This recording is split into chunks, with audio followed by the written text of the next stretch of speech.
పోలవరం ప్రాజెక్టును 2027 నాటికి పూర్తి చేస్తామన్నారు ఏపీ సీఎం చంద్రబాబు నాయుడు. అన్నమయ్య జిల్లా రాయచోటిలో పర్యటించారు ముఖ్యమంత్రి. పెన్షన్ల పంపిణీలో భాగంగా ఓ వృద్ధురాలి ఇంటికి వెళ్లిన సీఎం ఆమెకు పెన్షన్ అందించారు. అనంతరం నిర్వహించిన సభలో కీలక వ్యాఖ్యలు చేశారు ముఖ్యమంత్రి చంద్రబాబు.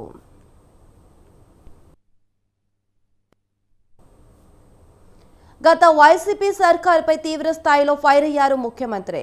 పోలవరం ప్రాజెక్టు నిర్మాణం కోసం గత ప్రభుత్వం ఒక్క పైసా కూడా ఖర్చు చేయలేదన్నారు.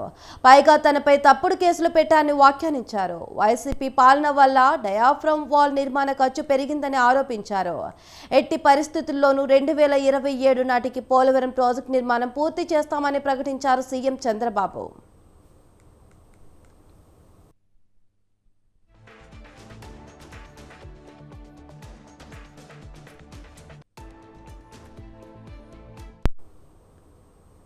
రెండు 2019లో తాము అధికారంలో ఉంటే రాయచోటికి ఆంధ్రీనీనా నీళ్లు తీసుకువచ్చే వాళ్ళమని తెలిపారు సీఎం.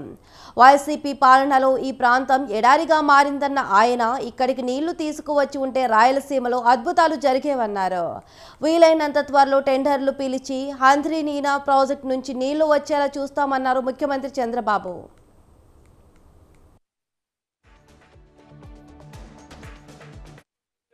వరకు వచ్చిన ప్రభుత్వం ఒక్క పైసా ఖర్చు పెట్టకుండా మీరు తప్పు చేశారని నేను ప్రాజెక్టులపైన పెద్ద ఎత్తున ఆందోళన చేయాలి, చైతన్యవంతులు చేయాలని వస్తే నా మీద తప్పుడు కేసులు పెట్టి నన్ను జైల్లో పెట్టే పరిస్థితికి వచ్చారు. కానీ ఈ రోజు మళ్లీ చెప్తున్నాను, పోలవరాన్ని గోదావరిలో ముంచేశారు. డయాఫామ్ వాళ్ళు పోగొట్టే పరిస్థితికి వచ్చారు. 400 కోట్ల రూపాయలతో పనిచేస్తే మళ్లీ ప్యారలల్ గా కాలువని డయాఫామ్ వాళ్ళు కొత్తగా నిర్మాణం చేయాలి. దీనికి 1000 కోట్లు అవుతా ఉంది. 400 కోట్లు పోయింది.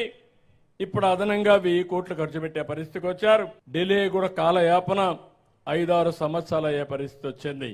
మొన్ననే మీరందరూ ఈసారి ఎప్పుడు గెలవని రాయచోటిని కూడా గెలిపించారు. ఎప్పుడైతే మీరు ఆ విధంగా గెలిపించారో దానివల్ల ఢిల్లీలో కూడా మన గౌరవం పెరిగింది. కష్టాల్లో ఉండే రాష్ట్రానికి సంజీవునిగా పనిచేసింది. వెంటిలేటర్ మీద ఉండే రాష్ట్రానికి ఆక్సిజన్ ఇచ్చింది.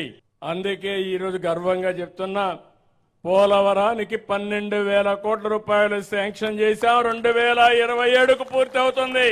ఈ రాయచోట్లుగా నీళ్లుంటే ఇప్పుడు మన పిల్లలు మాట్లాడినట్టు వండర్ జరిగేటివి. కానీ కొన్ని సమస్యలు వచ్చాయి.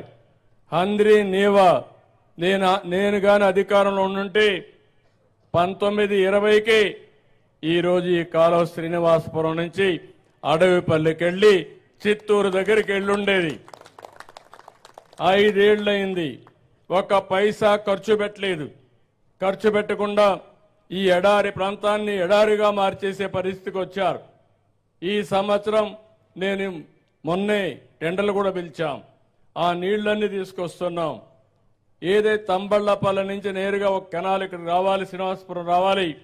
అవి చిన్న గ్యాప్లు ఉన్నాయి. ఒకవేళ అవసరమైతే ఎన్విరాన్మెంట్ క్లియరెన్స్ రావాలి.